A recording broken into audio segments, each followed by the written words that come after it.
ఒక గ్రామంలో ఈ పని చేయొచ్చు, ఒక మండలం చేయొచ్చు. ప్రభుత్వం ఎప్పటికప్పుడు నోటిఫికేషన్ జారీ చేయాల్సి ఉంటుంది, పలానా గ్రామంలో మేము ల్యాండ్ కన్సాలిడేషన్ చేస్తామని చెప్పి.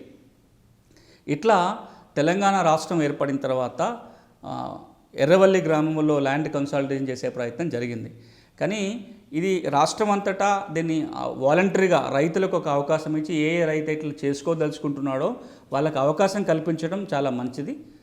ఇప్పుడు మనం కనుక చూస్తే ఒక్కొక్క గ్రామంలో అన్ని ముక్కలుగా ఉండటం అనేది ఇంతకుముందు పేర్కొన్న చాలా కారణాల వల్ల మంచిది కాదు. రస్తా సమస్యల విషయం కావచ్చు, భూ వివాదాలు కావచ్చు, ప్రొడక్టివిటీ తగ్గటం కావచ్చు, మిషనరీ వాడలేకపోవటం కావచ్చు, రకరకాల కారణాల వల్ల ఇబ్బందులు ఉన్నాయి. కాబట్టి ఇది బలవంతంగా రైతుల మీద రుద్దడం కాకుండా అసలు ఈ చట్టం మీద కనుక అవగాహన కల్పిస్తే రైతాంగానికి ఈ అవకాశం ఉంది అని చెప్పటము, వాళ్ళు కనుక ఆ విధంగా హద్దుబదులు చేసుకోవాల్సి వచ్చినప్పుడు ఈ ఫీజు లేకుండా కనుక ప్రభుత్వం చేయగలిగితే తెలంగాణకు మంచి మేలు జరుగుతుంది.